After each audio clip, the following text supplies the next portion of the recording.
Hi everyone, welcome to the Trisense Martial Art channel, episode 2 of Kung Fu Debunked. In case you're wondering why in the first episode I have short hair and I have long hair, it's actually because we shot that one before the pandemic. Somehow I completely forgot I had the video, so it was actually sitting on my hard drive all these months. Anyway, so that's why the discrepancy on my hair lengths. But now we're gonna do the episode 2 on Debunk, where we take popular Chinese martial art, Kung Fu stuff, and we debunk it, okay? This episode will be on Baji.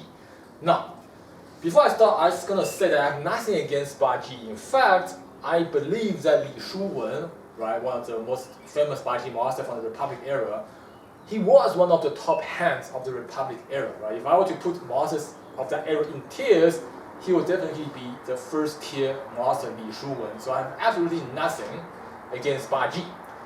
Today's video is targeted at a specific person within the Baji community, right? Only him, not the Baji, style. It's not the complete Baji style. I'm just talking about one person. His name is called Hu Yutao. I'm not sure if if you guys in the West are familiar. He's gained quite a lot of traction and popularity in the past few years in the Chinese martial art community in China, especially the online community, right? The social media. He's been posting videos. I think it's on TikTok or whatever young people use these days. He's not that young, but he's pretty hip, and he's getting a lot of reputation, and he also getting a lot of students. Although I haven't really paid much attention to him. I know people who knows him, but I never really cared much about it until recently. Xu Xiaodong, right? You guys should all know who he is. He went on social media and called out on this Hu Yutao, saying that what he showed in TikTok is fake application. It doesn't work. Now I have Xu Xiaodong on my WeChat, so I checked his WeChat moments one day, and I was like, okay, he's calling out this Hu Yutao. Let me go check it out. So I went on YouTube. I checked out his video. And I gotta say, I agree with what Xu Xiaodong's opinions are. Now, I don't always agree with him, but in this case, I agree with him. However, Xu Xiaodong, he basically called him out and said he can't fight, and if he doesn't agree with it, then come and fight Xu Xiaodong and then prove it wrong. Well, I do agree with his method, but naturally Hu Yutao declined the challenge, and then this becomes a stalemate.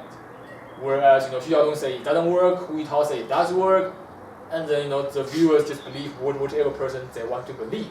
So instead of doing that, I wish to then use logic and reasoning to dissect his application and explain why it doesn't work. And I hope that through the series of these videos I'm gonna do, this and the ones in the future, my viewers can also develop the same reasoning and logic and deduction, so that in the future you can also look at whatever demo of application and know if it's real or fake, can it work or can't it work. If you can have that ability, it'll save you a lot of trouble and eliminate the possibility of you being frauded by fake masters that teach you stuff that doesn't work. Alright, so with that said, let's go right ahead on the first clip. Alright, so before we start with the actual video, I would just like to clarify one thing that's quite important, which I forgot to mention while I was shooting the video. That's why I'm adding it in now. Right, is that I am in no ways saying that a good technique is infallible or flawless or without weakness. Okay, however, a good technique should have a high rate of success within the context that is intended for. Okay, what that means is, if you take a technique and you isolate it from its given context, you can always pick it apart. Okay, there's always something you can say, but I can do that to this technique and it won't work. Okay, you can do it to every technique, which is fine. However, when you take a technique in its own intended context, like this technique was meant to be used in this situation, you put it in that specific situation, then it should at least have a decent rate of success. If it does not have that, then I would consider it as a bad technique. So let me give you a quick example, right? Just a general idea. So let's just take from boxing. So if I do a jab, a slip, a hook, an uppercut. Let's just take this for example.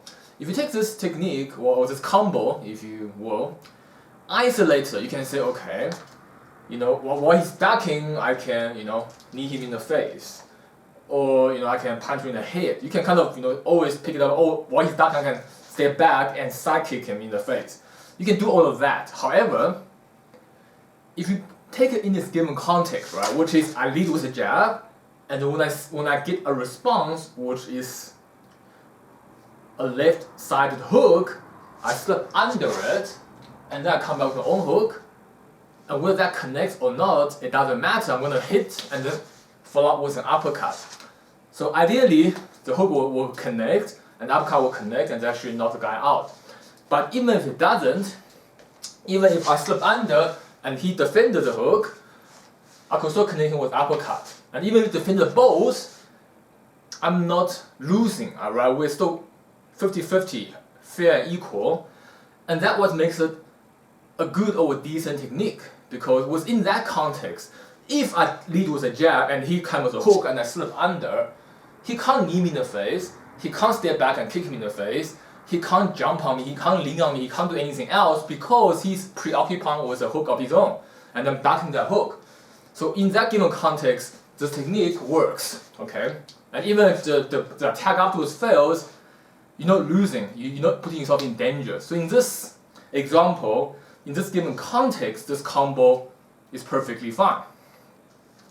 So my point is, in the following content, when I pick apart and debunk this Baji person's application, I'm not trying to do so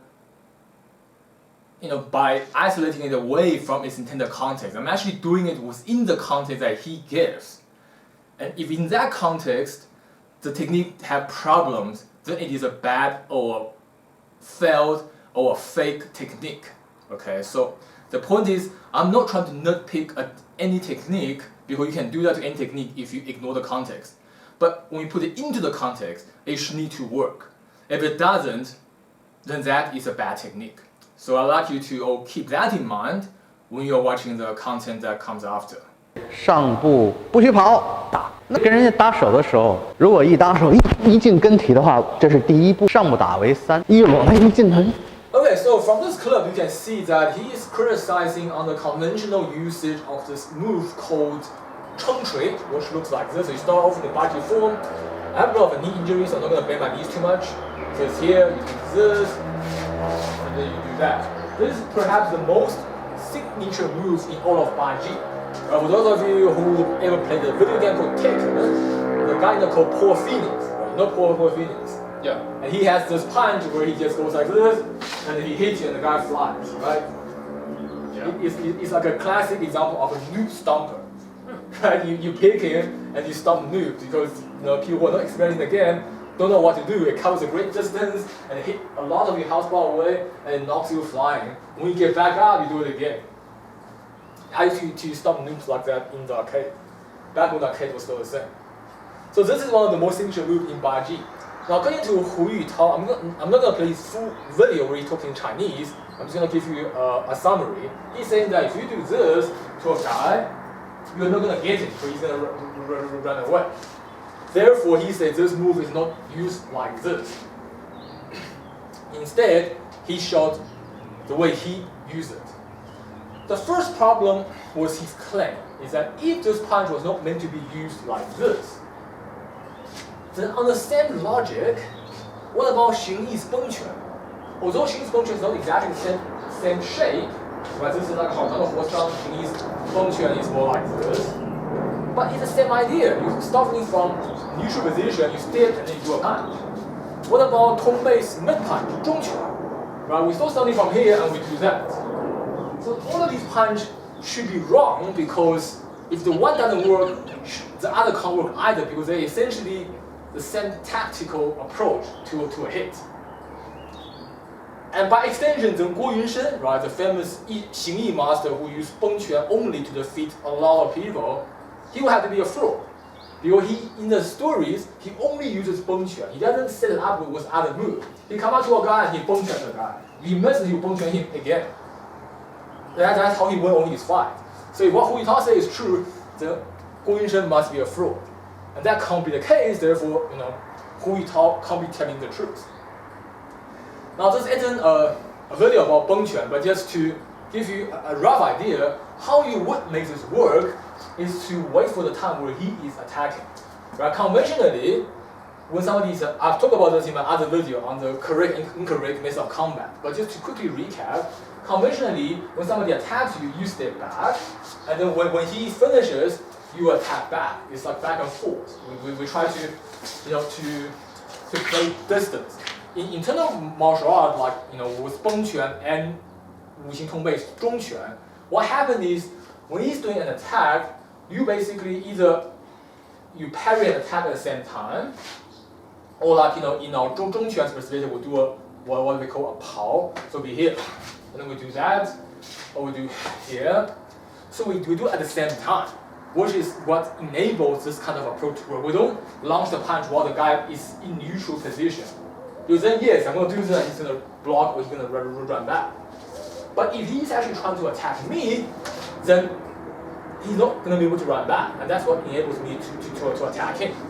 So in a nutshell, that's how this kind of move would work. Although I don't do Baji, but I will argue that Baji's Chong Chui will have a similar thing, where you wait for the guy to make a move on you, and you just go right into him, and hopefully you move attacks him. I don't know if Baji avoids a hit by going to an angle or something, I don't know that. I'm just saying, this punch can work without any setup. You have to have the right timing, okay? Now let's look at his approach. So what he said is, okay, so how do you use Chong Chui? You can't do it from here, stand that. I'll actually stand on this side, because that way you will see it better. We're going to just copy the angle that he showed in his video, the other way. So he's saying that the guy's hand is here. I don't know why his hand is already here, but let's just first replay what he does. Then he says that you drag him here, and then from this position where he can't run away, you do Chong Chui like this. So he said you have to first get to a position where he is here, and then you can do the Chong Chui, he can't run away. Now this seems like it makes sense if you are if you are not knowledgeable in martial art and self-defense and fighting. It does it seems like it makes sense. However, there are problems. First of all, why would his hand be here to let you grab it? Okay? If you're doing a punch, I would say that it's nearly impossible to catch a punch and drag him there. You said that, okay, maybe you can see there's an arm drag in Roman Greco wrestling.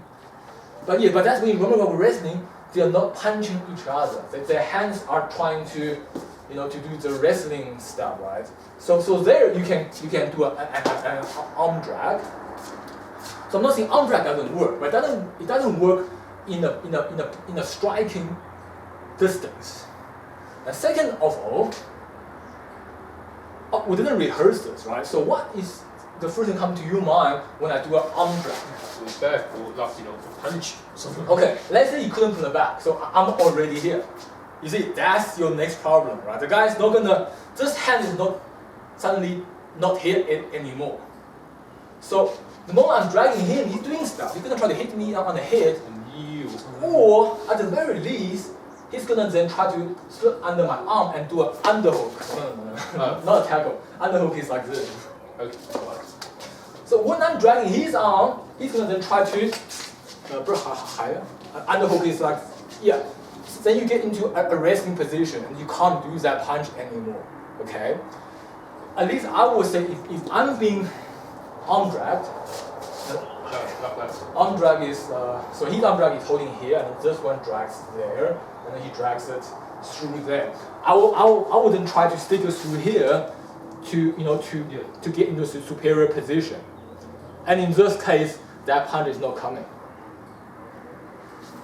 Or at the very least, when I do this arm drag, and I tend to punch him, right, the punch is here, he's at least gonna try to block this punch, right?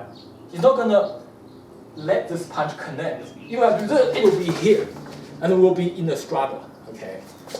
So that's why this application would not work. And lastly, let's assume that hand is not there.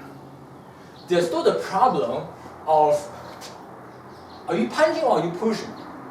Because once I'm this close, I'm essentially pushing him with this punch.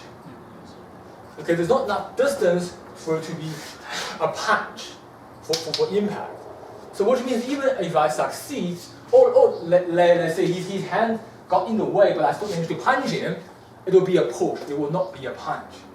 And that's the other problem, that you're not going to have the same damage or result as you have if you actually punch him from the sufficient amount of distance. It will become a push. Which is why, even though this approach looks like it makes sense, if you really break it down with logic and reason, it actually doesn't work, right? Because the other guy, anytime you're doing something, you have to let the other guy do something too. You can't tell him to stay still and let you do your move. That's not how combat works. Anything you want to add? No, that's you're wrong about it. It's, yeah. Sorry, I'm still trying to get over this, but yeah. All right. So just to follow up on the previous mention of putting the technique in its right context, right? In this scenario, he has nothing. He has no context that prevents the other guy from using his left arm. He drags the right arm. He goes in. But he didn't specify a context where the guy's right arm can't be, his left arm can't be used, which is why when you're doing this to a real resisting person, the guy's gonna hit you with the other hand, or gonna prevent you from punching with the other hand. He's gonna do other stuff. But for him, he's acting like once you do the arm drag, then the punch will definitely connect. And that is my problem with it. If he said he does the arm drag, he goes in, the punch may or may not work, and if it doesn't work, he can wrestle the guy or do something else, I'm perfectly fine with it. I still think it's overcomplicated for what he's trying to do, but at least it's not that bad. But the way he presented it, it is completely bad, because he expects to do an arm drag and connect the punch. And that is not going to work, unless his context that the other guy only has one arm, right? He doesn't have a left arm, or he's just not actively fighting back. Those are only two contexts this technique would work. And the same, concept would apply to the rest of the techniques that I'm dissecting and debunking. And unlike my example I given from the boxing combo, when I do a jab, slip, and a hook and uppercut, the success rate is pretty decent. Okay, if the guy wasn't expecting it, then there's at least a decent chance that the combo is gonna hit. But in this case, if you arm drag a guy, any regular person who is willing to fight back, his other arm is gonna come interfere with you. So if this technique don't deal with that arm, then it's just simply not gonna work, right? This isn't even the same scenario as that boxing combo where the guy could block the hook and the uppercut. This is not even that, because he's not addressing it at all. The chance of the success rate of an arm drag into a baji punch without the guy's other arm interfering is very, very slim, okay? Unless you're fighting a person who completely don't know how to fight and isn't even willing to fight, right? We're not even talking about skilled. Anyone who's untrained but willing to fight back, both his hands are gonna come and occupy you. He's not gonna let you drag his one arm while this arm is not doing anything. So that is the biggest problem with that set technique. 马式这个顶肘能量一顶肘，如果把人绷起来，这个顶要挤进去，这个顶得多狠，还别说横绷，直接顶进来让他往前探，是不是这么练？是不是往前探？往前探进来，再出顶肘。Okay, the second one he's talking about 顶肘, which is again a signature baji move where it goes like this, right? I'm sure you've all seen this move. Akira Yuki from Virtua Fighter. You're showing your age. Right, it's like grandpa. He's doing this. Right, excuse my motion. I don't do baji, but yes. So again, he's saying that normally people wanna just do 顶肘 like this, and he actually said that in movies like the Grandmaster, you see them do 顶肘 like this and just 顶肘, and he's like, the guy's gonna move away. It's the same story that you can't hit a guy when you just come out and do a 顶肘. So again, his approach is that again, right, the guy's hand is always mercury here.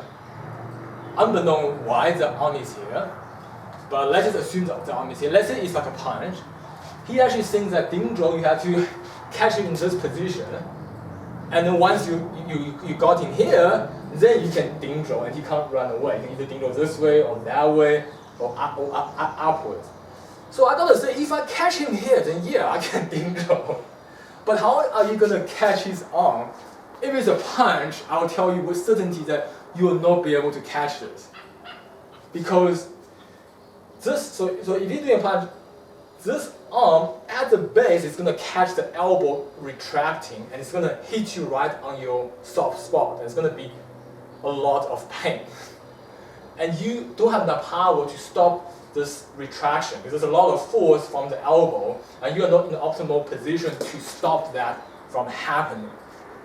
And another problem is this hand, you are not disrupting this enough to, it's not like I'm circling it around and then doing this, right? He's doing right like this. So it's pretty much impossible to So it just show my arm. yeah, so it's almost impossible to actually catch the arm there. And if he's got some strings, it's gonna bend, and you're not gonna able to yank it straight. Okay. And obviously, even if you want to do a circle, you're not gonna be able to catch this one to do a circle enough. He's just gonna pull it back. Okay, because this is the fast-moving part of the arm. The moment you try to do a circle, it's already escaping. So it's very hard to actually draw it like that and then try to do this. So again, this whole setup, it doesn't work. And lastly, if we assume that I did get him here, right? Yeah, straight, nice angle. Again, what happened was his other hand. He can hit me, or he can simply push on the elbow. And then I can't really elbow him, okay? He's not gonna stand there and let me elbow him. He's gonna do it like that. And then from here, we are stuck. In fact, he's got a better positioning because he can rotate the body to yank my elbow that way, whereas I don't really have the same amount of force to push him that way, okay?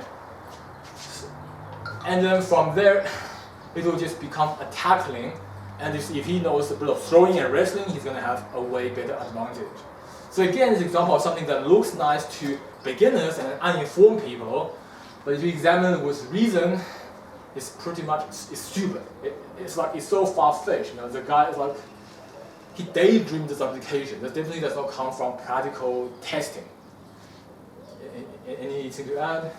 No, nothing much. 这人往上聊的，哎，从这儿。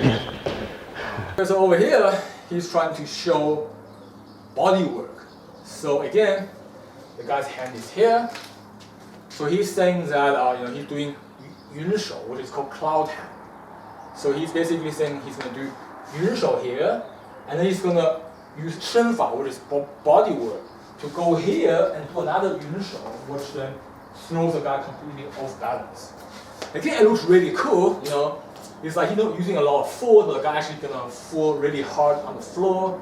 Looks very impressive, right? That's the typical trope or typical trap within Chinese martial arts application demo. That it all look very nice, but the moment you break it down, it will fall apart. So let's say Eric imitates this. So basically, my arm is here. You do a yun shot, and then you duck under. All we have to do is this, and he's not getting up because he's in the back spot. His weight and his leg is overbent in the part that he can't overpower my weight. I'm just leaning on him. Over here, I can hit him. So that's the problem of putting yourself in an awkward position before trying to finish your technique. So that is the first problem. And the second problem is, this may work in some cases if I'm actually dodging a punch. So, if he's punching with that hand and I'm actually dodging, then maybe it can work. But in this case, I'm not dodging. I'm not even occupying him too much. It's like he's in a neutral position and I'm just trying to go down, which means just this, he can already try to hit me. Or he just run back. What's stopping him from going back and then punch me with enough distance? Maybe punching me here is harder because I'm close, but there's nothing stopping him from stepping back like a mini step like this, right? And then he can hit me. And nothing I'm doing is stopping him from running back. Now that's the other problem. So again, this technique, it doesn't work, okay? If you are wondering what's the difference between this and the kind of technique and demo application that I demo and promote, the difference is whenever I do something in our lineage, we break his structure, we make sure that he can't do something, he's not free. So if I were to do something with his hand, I'm not just doing this, where the rest of his body is unoccupied. I'm going to do this, and then do a hit. If you're not occupying him, you're just putting your hand there. What we call this is a waste hand. It doesn't serve a purpose. Maybe you try to feed him a false information, but then you're not really making use of that information, right? If I'm feeding him a false information, and he's pushing me back, I can use it there. That's using the false information I feed him. If I'm feeding false information, and I just go around there, that hand is still free. Maybe this one went out that way, but this hand is still here. His feet are still there. He can step back, step sideways, lean on me. There's a lot of things he can do. Which is why this again is a failed technique or application. It looks cool, it looks nice, but the moment you think about it logically, it doesn't work. Anything you want to add? Right about it. Okay, now on to the next video. 一打手就得旋转进去。 So this video, he's trying to show, I think it's 双阳顶肘, it's like a double elbow. Okay, and by now you should see that with all his application, it all hinges on the same idea, is that he somehow traps his arm, get really close, and then do something. Okay, so in this one, it's no different either. So assuming the guy is having a punch here, which is always already being fed to him, what he does is he starts off here, and he does what he calls, 旋. So he will do a rotation, and then he will come in and do an elbow there. That's what he calls 双阳顶肘. Right? Both hands are like that. So that is this. 双阳顶肘. So this essentially have the same problem to this one, is that you can't really trap the arm. First of all, by trapping this is the fastest moving part of a punch. If he's from here and he's punching, this moves the most, which means it's the hardest to catch. And when you catch it, it's not staying in this position. If it's in this position, in this vector, I can rotate it, and that's gonna, due to leverage, right? The distance you are from the body, I can apply a lot of force to the body. But because it is moving, when I catch it, and he's pulling it back, I'm actually affecting very little of the rest of the body because it's not staying there. Which means it's almost impossible to trap this like that. Okay, that is the first problem, that it's almost impossible to trap it there. And let's assume I trap it there. Again, why is this arm not doing anything? And if it does something, then he can easily stop this elbow from doing the move, and then cramp me in. And at this point, I'm in a bad position to use power. I can't really extend that elbow out. Or again, when I'm doing this, he can really hit me in the face while I'm trying to do the elbow. Or try to get into a wrestling hold, and then we in wrestling the distance. So that's the problem when you try to go too close, right? I know that internal martial art, I've said in the past, want to fight at a close distance, but it's not this distance. This is not a distance that internal style want to fight in. Obviously, Baji can be argued to not be an internal martial art. This video is not trying to discuss that topic.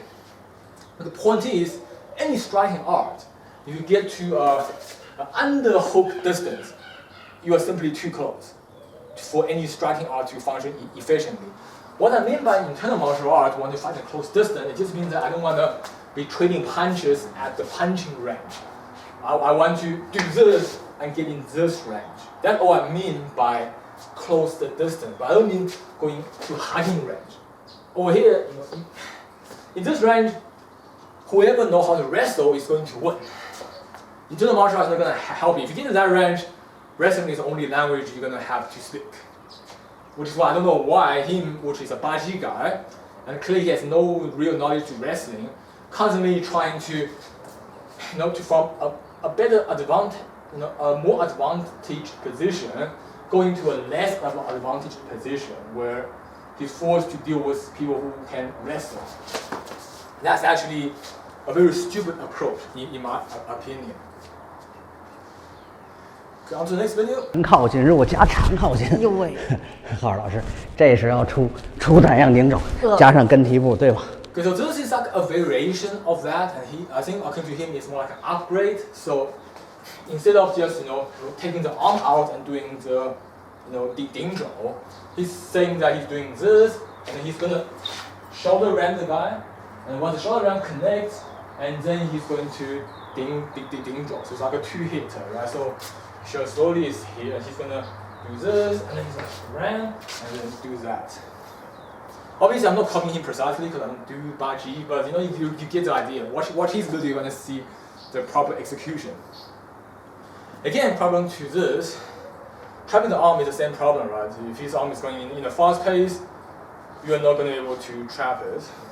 And let's assume you trapped it, and then you got here, again, you're gonna have to deal with that punch.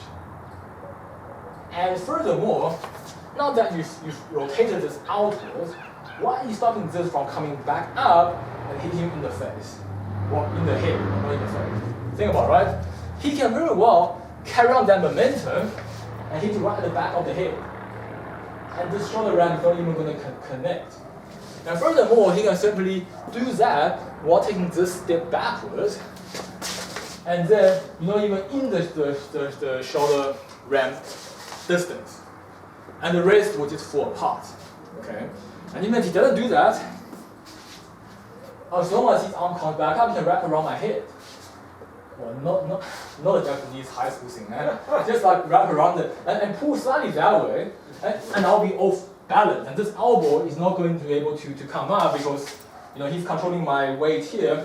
I can't really turn and do the elbow. And at that point, that hand will be able to punch me in the face. Right, if you look from this side. So if I'm doing this, yeah, you see, then you even get a chance to get that elbow off. So there's a lot of things that can go wrong with the way he is doing this. Now, again, just in case you're wondering what is different to the combat stuff that I've been showing in my Wushin Tongbei, Yiquan, all of that, difference is if I do something similar, I make sure he is occupied. I don't just simply let his arm go this way and then get right in without checking both hands, allow this arm to be able to come back and put myself in a vulnerable position that can be manipulated or exploited. Okay. Instead, if we look at Li Quanshou, I will first disrupt the force that way, and then I'm going to hit him, right? So even if the hit doesn't work, I'm still safe. I'm not putting up myself in the position where I'm actually vulnerable. Okay, so whether this Quanshou works or not, I have the hand here. So if it doesn't work, and he tries to hit me, he has to deal with this hand. And then we can then do something else about it. It's about that. And if I want to do anything, the first thing I always do, now if I do a right Quanshou, for example, which is this way, it's the same thing. If I want to do that, then once I see the response, then I will go on with the hit. If I didn't see the response, then I don't do it. At which point, I haven't lost yet. We're still, in a neutral position. So if this fails, I just simply, wait for him to do a response. If he doesn't, I'll make my next plan. But the way he does it, he's basically already putting himself in danger if it doesn't work, and the chances are it's not going to work. So the difference is in my lineage of Wushin Tongbei, not Baji. So I'm not saying Baji is wrong or it's not the school of Wushin Tongbei. I'm comparing the two approaches to the application, so you can see why in one the mechanic works, in another one it doesn't work. It's a prerequisite of affecting his balance before you do anything else. If I'm not affecting his balance successfully, I don't do something. For example, if I did Quanshou and for some reason he's strong and it didn't work, then I'm not going to carry on with the next technique because that's suicidal. Instead, I'm going to think about how I'm going to exploit the fact that he's trying to push me that way, right? So I'm gonna be here, do that. Something like that. So the point is, you have to try to occupy him, right? You don't just do a technique while he's still in neutral and unaffected. Because then there's a lot of things he can do to punish you for taking a vulnerable position. That's the key here. I don't really know how you will make those moves work because I don't do Baji, but I know for certainty that whatever he's showing, it is not going to work. If you meet somebody that actually know how to move around, react, and punch, every time he tries to get close, he's gonna step back and punch me in the face.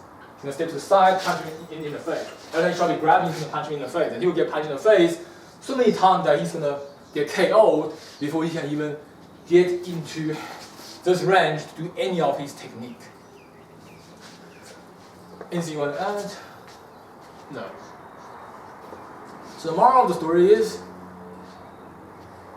when you're looking at something, an application, you have to put it into a practical scenario. Even if you don't fight with it straight away, think about it, right? During this motion that I'm doing, what can he be doing that is bad for me?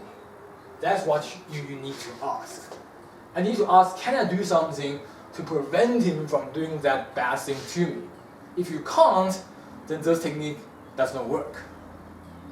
The only technique that works is when either we're doing move 1-to-1. So he's doing one move, I'm doing one move, and then when we do a second move, I'm doing the second move. Or he does one move, I do one move, but my one move prevents him from doing the next move like this. Then I can do a move 2 safely because he's being occupied. It's almost like, when it's like playing chess, but I have a special card that prevents him from making the second move. Then the technique would work. But otherwise, if you can't do this to a person, then it's always 1-1-1-1. When he do a punch, I do 1. When I do a punch, he's gonna allow you to do 1. And then, you have to be fair. It cannot be where he got 1, and I'm doing 1, 2, 3. That doesn't work. That's not fair trade. And no one's gonna let you do that. So if you understand this logic, then you should be able to tell a lot of these application abilities out there which can work and which one can't. Alright, so to conclude this, I would like to impart you with a philosophical concept that's called Occam's razor. Now, if you don't know what that is, you can Google for the full definition. But in short, it means that if there is one destination or conclusion or result, and it has multiple possible routes that leads to this conclusion, right? Multiple possible starting points and routes that lead to the same conclusion, then the chances are the shortest route or the most simplified route or answer is the correct answer or the correct route. Okay, that's basically what Occam's razor means. So what that means in our context is that the result or the conclusion that we are talking about is, for example, this punch connecting on the person, or this elbow, right, connecting on the person. This is the result. The result we want is you hit a guy with this punch or hit a guy with this elbow. And there are many theories or plans or rules that one could take to result in this punching landing on the guy or this elbow landing on the guy, right? And what this person, Hu Yutao, demonstrates is a far more complicated explanation on how to land this punch, how to land this elbow, and how to land the double elbow, etc., etc. And by following the philosophical principle Occam's razor, that is most likely the incorrect way because it's overcomplicated. Okay, and when something is overcomplicated, many things can go wrong that prevent you from reaching the end result. I'm not saying that Occam's razor applies to absolutely everything, but in this case, I think it does apply. And in fact, I think it applies a lot within the martial arts context, okay? Because in fighting, things need to be simple. The more complex a technique is, the more it can go wrong, and you have a higher chance of failing than succeeding, okay? So in my argument, I would say that this Baji punch is simply just that, this Baji punch. And this Baji elbow is simply just this elbow. Don't overcomplicate things. I mean, if you take boxing, for example, people don't overcomplicate the hook or the uppercut, right? A hook is a hook, uppercut is an uppercut. Yes, you set it up, But you don't set it up with complicated arm drag, joint lock, and all of that. You set it up by simply throwing other punches to distract your opponent, to force him to a location, force him to a position where your hook or uppercut would connect. Or you simply do enough punches so that he can react to them in the correct manner. And I would say that's most likely how Baji should execute these techniques too. I'm not saying this is definitely the way because I don't do Baji, so I'm not going to give you a different answer on how these should be applied in Baji. But based on my knowledge of other Chinese martial arts, which have a similar punch, for example, like I've mentioned already, Xing Yi's got Beng Quan, Tong Bei's got Zhong Quan. It's a very similar setup. So you can ask yourself, right? If you did boxing and you learned the hook, okay? Obviously, if the guy's standing there in a neutral position and you just leap at him trying to hook him, it's probably gonna miss. The guy's gonna either duck or jump back or do other things. You're not gonna be able to hit it. And that's essentially the same argument this guy put forward with this punch or this elbow. He's saying that if I just come up to a guy and elbow or punch him, he's gonna run away. But the same argument can be made for a hook, for an uppercut, for a cross, for anything, okay? But do you see boxers doing complicated arm drag joint lock before they set up a hook? No, they don't. They set up a hook by maybe a jab and a cross, or maybe jab slip. They set up by doing other simpler moves, right? You combine simple punches into a combo, and through the complexity of a combo, which in itself is not complicated, it's just a repetition of different angle and height of attack. You use that to confuse the guy in setting him up. For example, if I know every time I throw a jab, he's gonna go that way, then I might go jab and hook him. Or if I know that every time I throw a cross, he does something, then you try to catch him in his habit of motion. That's how you set up an attack, okay? So, in a similar way, I would expect Baji to set up the attack not by doing very complicated joint locks and arm drags and all of that, but by simply using the right attack in the right moment, okay? For example, if you time his attack with your own attack, then he doesn't have a chance to step back. All you need to do is deal with his attack at the same time deliver you your own elbow.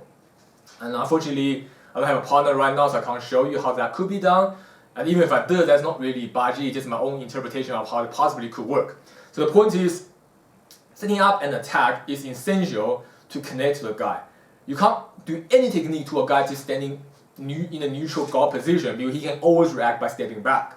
So there has to be a context. However, I believe the context that this Hu Yutao is presenting is overcomplicated and therefore doesn't work. And I believe that it's very useful for you as viewers to understand the concept of Occam's razor and apply it to martial art. Like I said, it doesn't apply to every aspect of life, but in martial art, I think it applies most of the time, right? When something too complicated, you should probably disregard it because it's probably inefficient in actual fight. Because in a fight, things happen really fast, and you want things to work. And the more complex something is by its own nature, it has a higher chance to fail.